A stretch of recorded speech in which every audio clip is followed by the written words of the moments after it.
Bismillahirrahmanirrahim. Assalamualaikum warahmatullahi wabarakatuh. Alhamdulillah. Wassalatu wassalamu ala rasulillah wa ala alihi wa ashabihi wa mawala. Asyhadu an la ilaha illallah wa asyhadu anna muhammadan abduhu wa rasuluh. La nabiyya wa la rasulah ba'dah. Amma ba'du, para jemaah YouTube yang dimuliakan oleh Allah Subhanahu wa taala. Pada kesempatan kali ini marilah kita meningkatkan rasa syukur kita atas kehadirat Allah Subhanahu wa taala.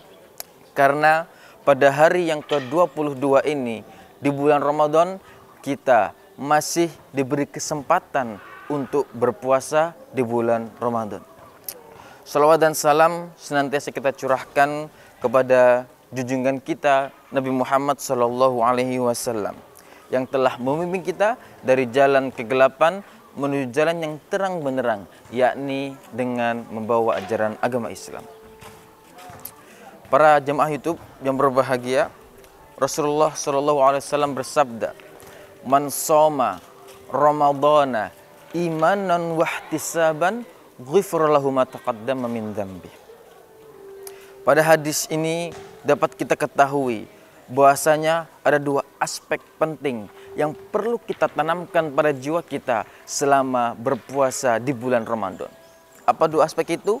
Yang pertama imanan, yaitu keimanan. Pentingnya kita menanamkan keimanan pada jiwa kita di bulan Ramadan. Apa makna dari iman? Iman adalah menyatakan dengan lisan, mengatakan dengan hati, dan melakukan dengan perbuatan. Oleh karena itu, jika kita menyatakan bahwa kita beriman kepada Allah Subhanahu wa taala, maka sudah seharusnya tidak hanya diucapkan di mulut dan tidak cukup diyakinkan pada hati, tapi juga diimplementasikan dengan kegiatan-kegiatan amal soleh. Aspek yang kedua yaitu ihtisaban, yaitu mengharapkan ridha Allah Subhanahu wa taala. Pada bulan puasa kita dituntut oleh Allah Subhanahu wa taala untuk senantiasa mengharapkan ridhonya di setiap harinya, di setiap jamnya, bahkan di setiap detiknya, supaya amalan ibadah puasa kita diterima di sisi Allah Subhanahu wa taala. Para jemaah YouTube yang dimuliakan oleh Allah Subhanahu wa taala, di samping Rasulullah bersabda, Allah Subhanahu wa taala juga menekankan terhadap puasa di bulan Ramadan. Hal itu tercantum dalam Quran surat Al-Baqarah ayat 183 yang berbunyi, "Ya ayyuhalladzina amanu kutiba alaikumussyam kama kutiba alal ladzina min qablikum la'allakum tattaqun." Pada ayat ini dapat kita ketahui bahwasanya Allah menginginkan kepada orang-orang yang menyatakan bahwasanya dirinya beriman untuk berpuasa di bulan Ramadan. Lalu, apa tujuan Allah memerintahkan kepada orang-orang yang beriman untuk berpuasa di bulan Ramadan?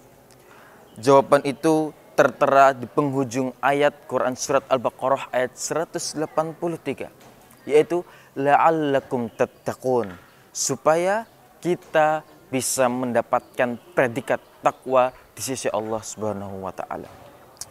Para jemaah YouTube yang berbahagia, lantas bagaimana cara kita untuk mendapatkan predikat takwa di sisi Allah Subhanahu wa taala?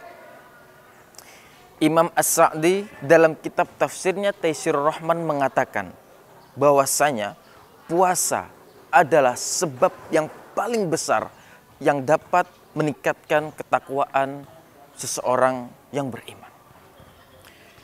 Bila menyampaikan bahwasanya ada hal-hal yang dapat meningkatkan ketakwaan kita selama berpuasa di bulan Ramadan. Di antaranya yaitu yang pertama, dengan berpuasa di bulan Ramadan, maka seorang mukmin dituntut untuk menjauhi atau bahkan meninggalkan hal-hal yang diharamkan oleh Allah. baik itu memakan makanan yang haram, meminum minuman yang haram, bahkan melakukan perbuatan-perbuatan yang haram di bulan Ramadan, itu semua dituntut oleh Allah untuk ditinggalkan bagi orang-orang beriman.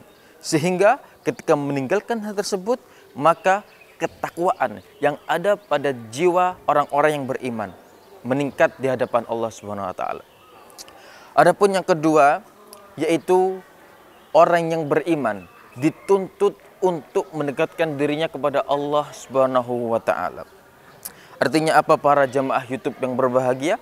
Artinya adalah bahwa selama di bulan Ramadan kita dituntut oleh Allah Subhanahu wa taala untuk mengoptimalkan waktu kita melakukan kegiatan-kegiatan positif selama di bulan Ramadan. Kegiatan itu tidak hanya beribadah, tapi juga bisa dengan muamalah dengan membantu orang tua di rumah, mencuci piring, dan lain sebagainya. Para jamaah YouTube yang berbahagia, sebelum saya akhiri pidato saya, izinkan saya menyampaikan kesimpulan pada pidato kali ini. Yang pertama, selama di bulan Ramadan, silahkan dijauhi perbuatan-perbuatan yang diharamkan oleh Allah Subhanahu wa taala. Yang kedua, optimalkan waktu kita selama berpuasa di bulan Ramadan. Terlebih di 10 hari terakhir ini, marilah kita memburu malam yang diharapkan oleh seluruh orang yang beriman, yaitu malam Lailatul Qadar. Para jamaah YouTube yang berbahagia, ada petuah yang ingin saya sampaikan sebelum saya mengakhiri khutbah ini dengan salam. Daripada kita tiduran, lebih baik kita tadarusan. Daripada kita ML-an, lebih baik kita iktikafan. Burung irian, burung cendrawasih, cukup sekian dan terima kasih. Nun wal qalimu mayasturun. Wassalamualaikum warahmatullahi wabarakatuh.